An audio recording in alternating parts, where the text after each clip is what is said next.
Hola, muy buenos días. ¿Sabías que en el 2019 más del 6% de la población comenzó a padecer de bruxismo? Que en la actualidad el 23% aún lo está padeciendo. Todo esto debido a la ansiedad y el estrés que ocasionó lo que fue el COVID-19. Y tú te preguntarás cómo puedo yo ayudarte. Bueno, mira, voy a hacer una sesión de Reiki donde voy a poner mucho énfasis en nuestra glándula maestra, que es la glándula pineal.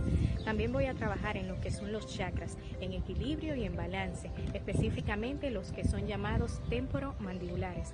Así que para mayor información y hacer tu cita para quitar esta situación que está molestando a tu vida, comunícate por DM o por mi WhatsApp. Namaste. Buenos días.